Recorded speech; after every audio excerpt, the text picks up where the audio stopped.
Hey everybody, welcome to the Future of Hunting. I'm Kevin Hoyt, and we're going to have another open floor discussion today on gun control, specifically gun violence. With me today I've got Jeffrey Grimshaw, Count Grimshaw, right? Count on Count. Facebook, yes. There's a story in that. I wondered actually, well, how do you even become a count? Is that just like a... When you're in the United Kingdom and you're in a curio shop and your wife sees you can buy a title of nobility and you say, hey, I'd like that. And she says, well, your birthday's coming up, and that was about 15 years ago. And so, but I'm an unceded count, meaning I have no lands, I have no serfs, I have no power. So it's like literally days of old landowner. Yeah. Yeah. Wow. That's kind of cool. But again, we're gonna talk about the gun control issue, and I think we've got two very different perspectives on it. Obviously, I'm very pro gun. I don't think everybody should own one, but I think more people should. Jeff is the opposite side of that. So that's what we're going to talk about. Gun violence in general. Even a gun guy like myself, I can look around, I can watch the news like everybody else, and there is incidents, there is accidents, and they're always horrible and horrific. And I think we have the same goal. We'd like to see those reduced. Absolutely. Right? So again, I'm going to give you the floor to start with your background, Jeffrey, because I think that's important in this discussion too. Again, I'm a Vermonter, born and raised, brought up and lived with guns my whole life. So tell me a little bit about where you're from and your background. I am the son of a madman, advertising madman in New York, and my father penned the line "melts in your mouth, not in your hands" for the M&M's Mars company way back in the late 50s, and so I've been living in my father's shadow for my whole life. I am a child of the media. I worked in traditional television for about 35 years. 10 of those years were with a company called Turner Broadcasting. And under my leadership, I ran what's called on-air promotion and video marketing. And we served the entire company. And I guess if I had to reduce 3 words that kind of came out from my division was, this is CNN with James Earl Jones. Those are big words. There, everybody's heard of Turner. But it's not melt in your mouth, not in your hands. So just a couple things out of the way that might surprise you. A, I'm a gun owner. Nice. Okay? Yeah. I have owned guns since 1986, back in Atlanta when I was with Turner Broadcasting, and you could go on any given Saturday to a gun show and you could pick up a gun just by presenting your license and they'd hand you a gun. 2, I am a victim of gun violence that in 1980, I was working on a motion picture in rural Alabama. We had terrible problems with the Teamsters Union. They had a thumb breaker on the set. It was my job as the junior production coordinator to make sure these guys were doing their job and to report when they weren't. Well, they didn't like that very much. And one day, this thumb breaker guy reached into his waistband and pulled out a chrome-plated .45 automatic, and I was about 15 to 20 feet away. And he aimed it at my head, and he said, "Die, Yankee boy," and he pulled the trigger. Wow. And I will tell you that, you know, a muzzle looks, when you're on the wrong end of it, looks that big. I can only imagine. Okay. And when the gun goes off, when the flash and the sound, you don't know whether you're dead or alive. Right. No, that's horrible. Smoke cleared. What saved my life is, I don't know if you ever saw the first Indiana Jones movie, but when he thinks he's going to get shot, he folded in on himself. That's what I did, and the slug went over my head. A guy in back of him tackled him, took him to the ground, they carted him off. He was back on set about 2 days later with his gun.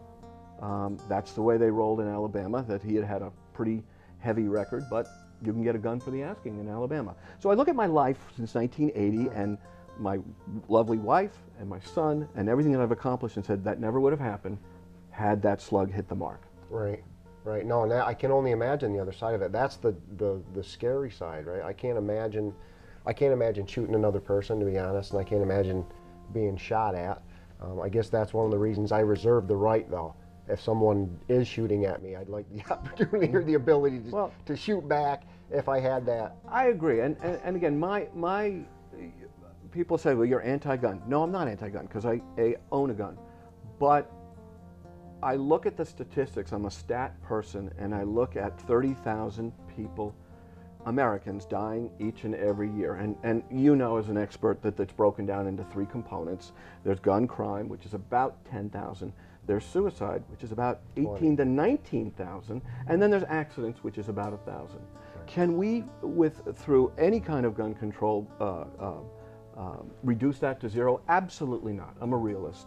But can we, like the auto industry in America in the 50s and 60s and 70s, which we were approaching 50,000 deaths a year, and the government stepped in and said, auto industry, you will do this, and general public, you will do this, and those things were enacted, and many people did not like it, but we have reduced auto deaths to half. Right. So the question is, can we look at those three pieces of business, suicide, and we look at that maybe as mental health issue, Right. and then gun crime, and then accidents. And can we look at some kind of licensing, education licensing, and proficiency demonstration, like with an automobile, and license that way, instead of more or less, and I know there are some controls in place, but more or less handing someone the most deadly personal weapon ever devised by mankind. Right. It's good at what it's designed to do. It's shooting another you look at person. suicide rate by gun is 96%. People say, well, you can slit your wrist. That's about 8% effective. Right. Hanging is like 6%. It's always been interesting to me too. It's men specifically that when they choose to use a gun for suicide, it's usually a male that does that. Where Right. women are more likely to cut themselves or to overdose with some sort of pill. But yeah, that's a very good point. In fact, you surprised me with this. First of all, talking about the different statistics and the breakdown, I think is very important, because I hear even 30,000. I mean, if you look at 82 million gun owners, 85 million gun owners in the U.S., 30,000 is, I hate to say reasonable because it sounds horrible, but I think it is almost acceptable, right? But then if you take that $30,000 number and actually break it down to the 10,000 that we're talking about with criminal activity or guns, again, that 10,000 is a really, really low number compared to just about anything. I mean, you got here in a high-speed vehicle, you put gasoline in there, you drove on a dangerous highway, we use knives at the kitchen table and propane, and there's all these different ways for us to injure ourselves or to die. So statistically, I think guns are really safe right now. But I agree with you. I think there can be more done. We're talking about it as one of the big things. I guess the question is, you look at seminal events in our lifetime, and the most seminal that we all remember is 9/11, and 3,000 people died by terrorist activity. And since then, about 100. The government of the United States of America has gone to great lengths to see that something like this never happens again. Right. So we've had, since 9/11, we've had maybe 100 terrorist deaths in America. Meanwhile, we have had 30,000 times 16, 480,000 deaths by gunfire. And I haven't seen any meaningful legislation enacted to abate that. Well, I don't know if that's necessarily true, though. I think there's a lot of gun laws that I actually agree with. And again, I do believe in a certain amount of gun control, right? Specifically mentally ill, if you're a felon, especially if it's a violent offense. If you've committed armed robbery or assaulted somebody like the guy that shot at you, I don't think you should be entitled to have a gun. But your example, going to the gun show in Alabama, right, and just getting it with your license, those days are gone. It's actually hard. In fact, as a gun owner, that's one of the things that I find offensive is when these new gun laws come out, I do feel like I'm personally being attacked, because I know I'm going to purchase more guns in my life, and just by chance, the last 2 guns that I've purchased, I didn't get an instant background check like I was promised. There was something where they had to do an additional investigation, and eventually I ended up passing. But why? Like, I'm a good guy. I've never done anything. I don't have a criminal record even. Sure. So why would that delay be in there? And I'm going to give you another example. Ted Nugent, actually, one of my friends. We did the most requested and replayed episode of Paul Is On Now in CNN history, one of their old networks, right? So Ted brought up this story of a woman who was living in New York City, which, again, I think you're a city guy too. I am right? a city guy. So this woman in New York City was robbed over and over again, continuously. So she went to the authorities and said, I'd like to get a gun and arm myself and defend myself and my property. In New York, they said, no, you can't have one, you got to get a permit. So she actually went through the process and tried to obtain a permit, and she still wasn't able to do it. So what this woman did is she ended up buying a gun from her uncle. right? And again, it was a legal sale, other than she didn't have a permit. She kept it in her store, and then the next time when she was robbed by knife point, she actually used that to defend herself, and she shot the bad guy. Now that woman was arrested, and to me that just seems insane to me, that someone else has dictated that she can't defend herself or protect herself, whereas the guy who was robbing her didn't really care. So that's my problem with gun laws, is how do they actually change anything? Well, again, when the pendulum swings one way and it kind of pegs, the meter this way, when it swings back, it often swings back too far. And that's probably an example of it swinging back too far, because New York passed, if you have an unregistered firearm, it's a mandatory year in jail.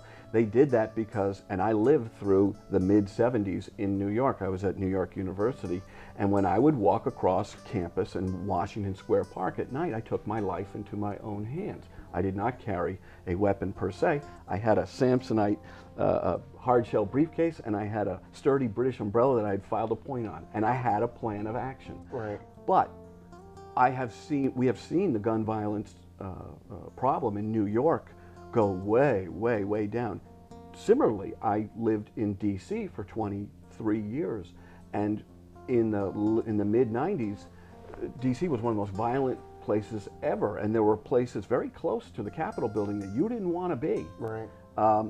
And I have seen those places because of gun control, and again, the pendulum swung extremely violently, so much so that the Supreme Court knocked down their anti-handgun ordinance and said it was unconstitutional. Now, it did hold that you can't have an assault weapon in the District of Columbia. But I have seen areas now, since they did put gun control into effect. So to get a gun in D.C., it's nearly impossible. There's so much red tape that you just say, oh my God, I can't even go through the effort. So we have seen D.C. now turn into one of the safest big cities in America, and areas that you wouldn't even go into, they're flourishing now. They're flourishing in business. There's a couple things. First of all, D.C. is one of the most dangerous places. In fact, I think if you look at cities all over the country, wherever we have more gun control, there's actually a higher crime rate. In fact, the statistics, I would dispute that. The statistics show pretty good that the easier it is to access a handgun, literally the chart's an X, where the more handguns are available, the less crime happens. And if you look at like Washington, D.C. for an example, if you look at when they passed the ordinance that you can't have a gun, you instantly see this giant spike in crime, because the law-abiding citizens they're not armed, right? But the bad guys are still armed. So that's the issue I have. Right, and that's when the pendulum swings too far the other way. On the other hand, if you arm the general public, I'm told that 35% of Americans own guns. Does that jibe with your? Roughly, okay. Yeah. There's a group out at Ohio State called the Historic Criminal Justice Department, and they have done studies back in the Old West when 100% of the adult population was armed, and they have found currently you have a 1 in I think 200,000 chance in getting killed by gunfire in America today, with 35% of the adult population armed. Back when it was 100, they found that it was about 1 in 200. Yeah. And you go to Tombstone, it was like 1 in 35. I was going to say, it's a different time set, though, and that's something that I don't want. I don't want a Wild West. I don't want everybody to have guns and just start shooting wildly at other people. I think when you purchase a gun, first of all, it comes with a tremendous amount of responsibility. You should be educated, you should be trained, you should know what you're doing. I totally agree. This is a lousy debate, because I totally agree. I know, so we're getting along too much. How do you enact that training, compulsory training and demonstration that you are not mentally ill? Well, that's my first of all, the mentally ill problem is scary on its own accord, because who screens for it, and how do you screen, and who decides who's on that list, right? Well, there are I'll call it institutional tests, state mini-mental tests, that can kind of get through that first filtration process. Well, I see a lot of people, where the shooter, whoever committed this horrible crime we're talking about, was legal at the time he purchased his gun. and then something in his life, whatever it was, caused him to go insane, and next thing you know, he's at work shooting up everybody, right? But that's something I don't know how to screen for that, other than, you know, do we pick generic groups of people? And again, who would I look at first is the military, right? The PTSD is rampant. So do we take these soldiers that we train, that we provide guns to, we send them to foreign lands to shoot at other people, and now when they come back, we take their firearms away? I don't agree with that concept at all. Quite honestly, I don't know what the affliction rate of veterans versus PTSD. I don't know that, so I can't comment on that. You'll see, I try not to comment on things that I don't know about, because otherwise get in trouble. People look at you and they say, that guy does not know what he's talking about. Well, the problem again is definition, and I'll go back to New York State and the assault rifle ban. Okay, now again, being a gun guy, I know what an assault rifle is, right? An assault rifle is an M16. It's a military grade weapon that's already been outlawed forever. It's got a switch on it, so I can go to a fully automatic, click it to a 3-round burst, click it to a semi-automatic. Now, when gun control came through New York State and they wanted to pass that assault rifle, they literally changed the definition of assault rifle. Now, if it's got a magazine that's removable, if it holds more than 5 rounds, if it's got an adjustable stock, or if it's got a bayonet lug, like there's so many bayonet stabbings in the United States that we have to, this just doesn't make any sense to me. And that's the same problem I have with people deciding who's going to go on the no gun list, right? Is what, and again, if we're talking about screening for mental illness, where do you stop it? Have you ever had anxiety? Have you ever, you know, been to a therapist or dealt with depression or been on medications for depression? Does that qualify you for being mentally unstable? It probably factors in. It's probably not the definitive factor. Yeah. But if you factor in that, and I was in a VA hospital, or I've been in and out of pretty serious treatments, and you look at the level of what medication is on, you might want to say, again, there's going to be a fine line. There's going to be people who are not allowed. And then you go into the question of, okay, what kind of compulsory training could it be? Because I'm going to admit something to you. I did something titanically stupid at a gun range. I copied a guy. I had a Colt 380, which is a garbage gun anyway, in my opinion. And the guy had it slid and cocked, and he hits the release button, and blam, blam, blam, blam. And I said, oh, I'll do that. And I just go blam, and the gun discharged. Yeah. And it discharged the floor and went ricocheted all around. And a piece of the firing mechanism kind of fell out of the gun. And I took the gun. I went to the owner. I said, here, I'm trading this gun. I'll take anything. Just get this thing away from me, because A, it's dangerous, and B, I'm dangerous. Yeah, well, there's no protection against stupid. No. I'm sorry, Jeff, right? I mean, we got to be kind of smart about it to start with. But, I mean, that's the same thing. I think the safety and learning is all part of it. And if again, we're going to try to jump to the cure here, right? Right to the cure. If I was talking to President Grimshaw today, what kind of a gun law would you enact that would...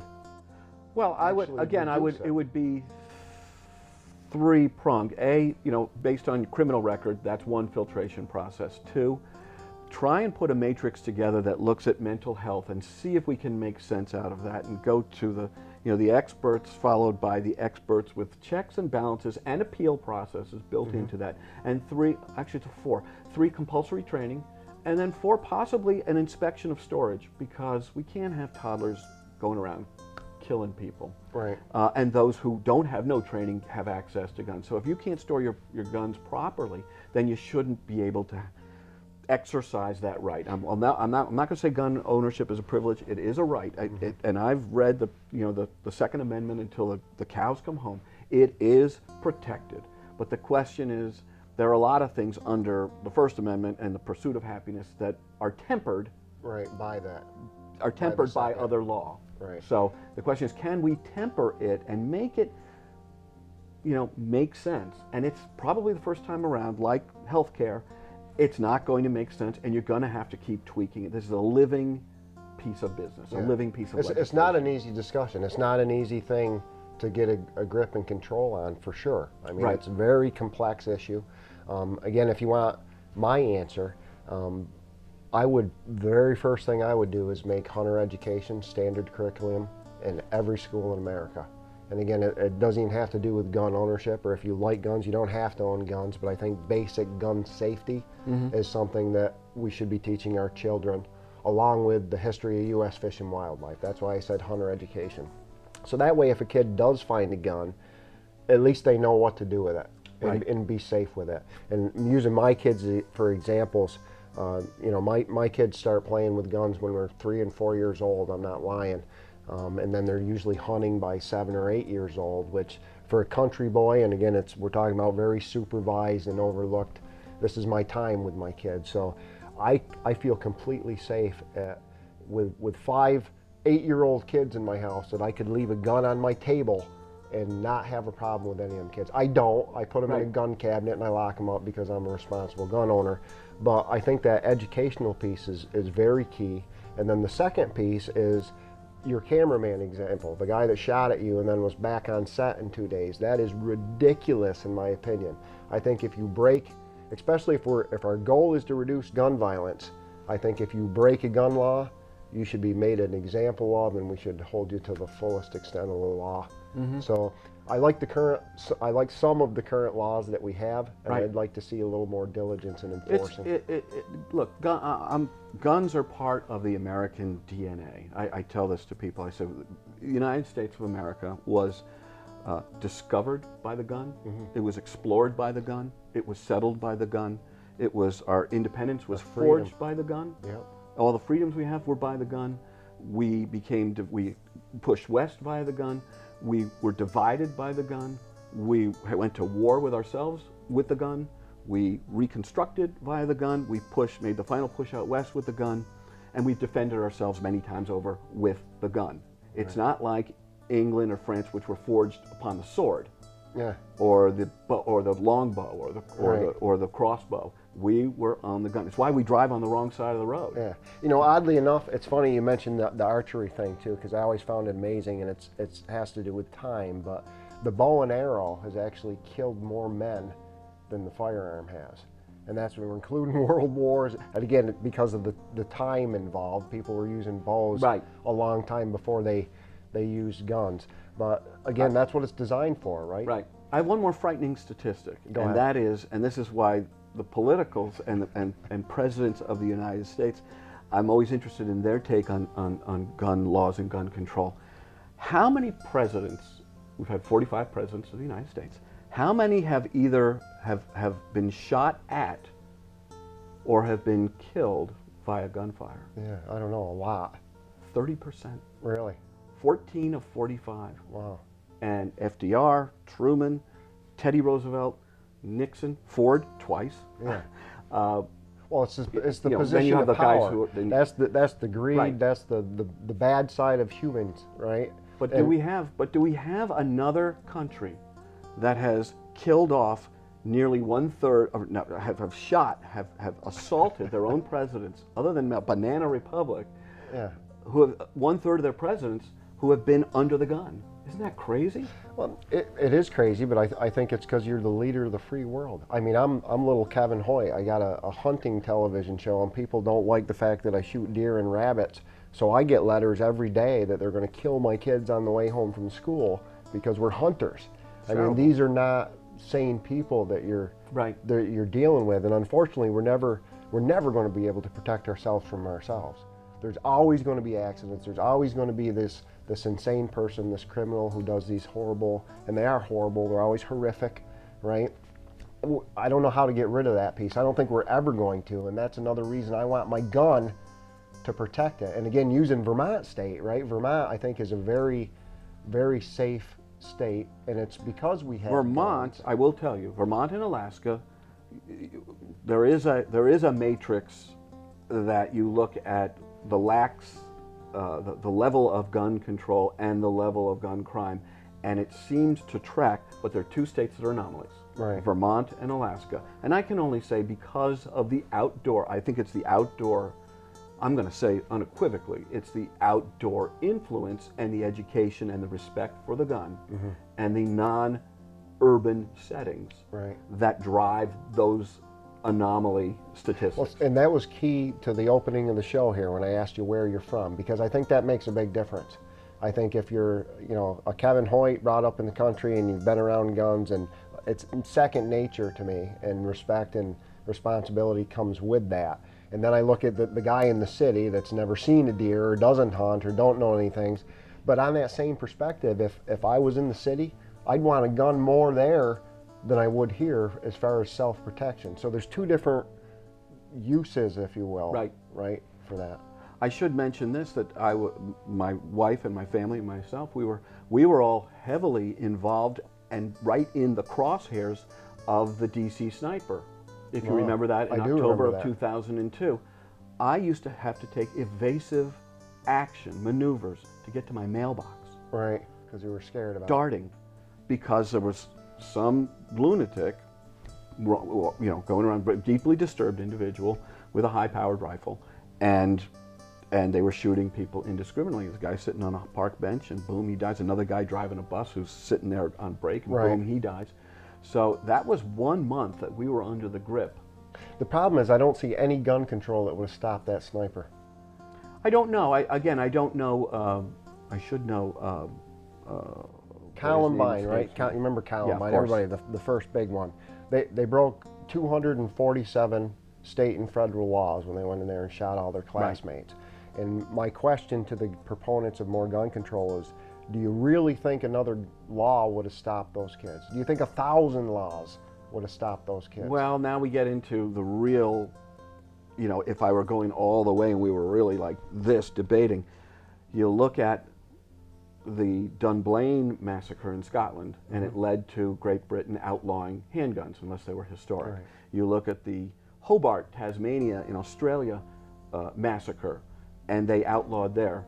And in Australia, there have been zero mass murders involving guns since. In England, there have been one. There's been one. Or in the United Kingdom. Instantly, when they banned them in Australia, I love looking at other countries for a couple of reasons. Australia, when they banned guns, armed robberies, homicides, everything skyrocketed. We did see that. And even deeper on a historic level, whenever you look at a government coming in and de-arming the public, it never works out. It's bad history. It's usually followed up by rounding up a mass group of some sort of people and executing them because they can't defend themselves, right?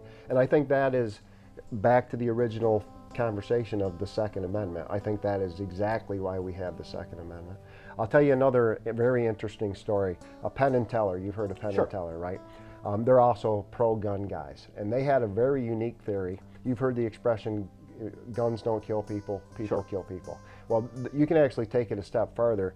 Men kill people, right? Because most violent crimes are committed by men. And I don't know the exact percentage. It's in the high 90s. And most of the women are the victims. So their theory was every woman in America, when she turns 16 years old, you give them a handgun. And we'll even make it pink. We'll call it a pinky, right? So every woman now, when they turn 16, they're given the education in this gun to know how to use it. Even if half of the women didn't use their gun and they threw it away. So now you got 50% of our victims armed. What do you think we just did to the crime rate? Do you think that would be plus or? Oh, I'm sure you drive down the crime rate. Again, there's a video floating around on the internet of all these guys who claim to be the good guy in this one simple altercation, and everyone comes in out of every corner in this convenience store and says, I'm the good guy, and they're pointing guns at each other. And so they're making a point is, how do you tell the good guys from the bad guys if everyone is armed? I don't know how you do that. I always think of like the movie, somebody in a subway getting robbed, and literally the whole subway pulls out their guns and point, right? It's the same thing, but in that instance, I don't think anybody gets killed. It's a very interesting thing of the subway, because I lived through Bernie Goetz in New York, and he was the guy, a subway vigilante that guys were giving him a hard time, and they were threatening him, and he was armed, and he pulled out, and that's part of the reason why everything changed in New York. He got off on the charges, but you know, it was like, God, you live in New York. See, New York, you're body to body, and you bump into someone. You can't have guys drawing on each other just because they bumped into each other. And the same thing, shooting in a crowd of people is never a good idea. I hope nobody ever does that, right? But that's my gun control, is I hit my target, right? Yeah. That's control, in my opinion. Well, we are out of time for today, Jeffrey, but I appreciate you coming in, and it was a Kevin, pleasant I enjoyed it immensely, discussion. and thank you. And you brought up some great points, and I think the common ground we're the common ground. I think we share. Yeah, I do too. You're right. We got along and agreed way too much for a debate style thing, but I think that's it. I think talking about this issue, getting it out, and having people discuss it openly is very healthy, and I think that is the way. Again, I'd love to see hunter education and gun taught to our kids. I'd like to see follow-up. I concur. And that's my answer. So It's been a pleasure talking to you. everybody, thanks for tuning in, and we'll check back in later for the next discussion. Thank you.